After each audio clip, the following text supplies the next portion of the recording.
నమస్తే 99 టీవీకి స్వాగతం. నేను రవిశంకర్ విళ్ళ. తెలంగాణ రాజకీయం మొత్తం ఇప్పుడు జూబ్లీహిల్స్ ఎన్నికల వైపే చూస్తోంది.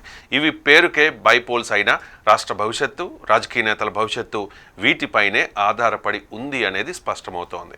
తెలంగాణలో 2023లో అధికారంలోకి వచ్చిన కాంగ్రెస్ సర్కార్ పాలనలో ఎన్నో ఒడిదుడుకులు ఎదుర్కొంటోంది. అనుభవం లేని వ్యక్తి సీఎంగా ఉండడంతో మంత్రులకు సీఎంకు పడడం లేదని రాజకీయ విశ్లేషకులు అభిప్రాయపడుతూ ఉన్నారు. అంతేకాకుండా తాము పార్టీలో సీనియర్లమని సీఎంకు గౌరవం ఇచ్చేదేంటని తేల్చి చెప్పినట్టు రాజకీయ వర్గాల్లో మొదటి నుంచి కూడా గుసగుసలు వినిపిస్తూ ఉన్నాయి. అంతేకాదు బహిరంగ సభల్లో సైతం సీఎంకు తగిన గౌరవం దక్కడం లేదనే గుసగుసలు వినిపిస్తూ ఉన్నాయి. ఇదంతా ఒక ఎత్తు అయితే ఇప్పుడు రేవంత్ రెడ్డితో కలిసి ఆ మంత్రులే జూబ్లీహిల్స్ ఉప ఎన్నికల్లో ప్రచారం చేస్తూ ఉన్నారు.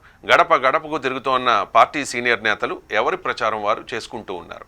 అయితే అందరూ కాంగ్రెస్ అభ్యర్థి గెలుపు కోసమే శ్రమిస్తూ ఉన్న ఎన్నికల్లో గెలుపు రేవంత్ రెడ్డికే కీలకంగానుంది. గత 24 నెలలుగా అధికారంలో ఉన్న కాంగ్రెస్ పార్టీ ఎన్నికల ముందు ఇచ్చిన హామీల్లో కొన్ని మాత్రమే నెరవేర్చి మిగతావి గాలి కుదిలేసిందనే విమర్శలు వస్తూ ఉన్నాయి. అంతేకాకుండా పలువురు కాంగ్రెస్ నేతల్ని నియోజకవర్గ ప్రజలు ప్రశ్నిస్తూ ఉన్నారు. ఎన్నికల్లో పెన్షన్ డబ్బులు పెంచుతానన్న రేవంత్ రెడ్డి ఎందుకు పెంచలేదని ఒక వృద్ధురాలు ప్రశ్నించింది. అంతేకాకుండా కేసీఆర్ పాలనలో కరెంటు పోయేది కాదని, ఇప్పుడు గంటకోసారి కరెంటు పోతోందని, మీకు ఎలా ఓటు వేయాలని నిలదీసింది ఆమె.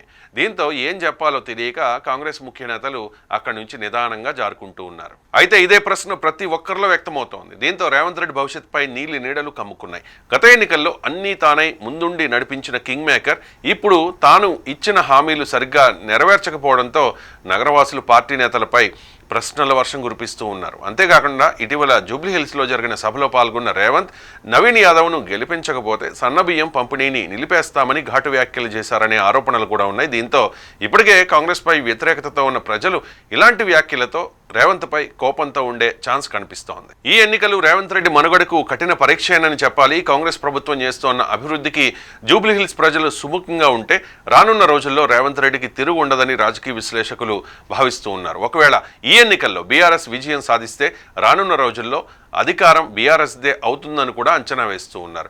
కాంగ్రెస్ మళ్లీ పాత రోజుల్లోకి వెళ్ళక తప్పదని జోస్యం చెబుతూ ఉన్నారు. గతంలో కుర్చీల కోసం కొట్టుకున్నట్టే మళ్లీ గాంధీ భవన్లో పదవుల కోసం పార్టీ నేతల మధ్య పంచాయతీలుండే అవకాశమూ లేకపోలేదు.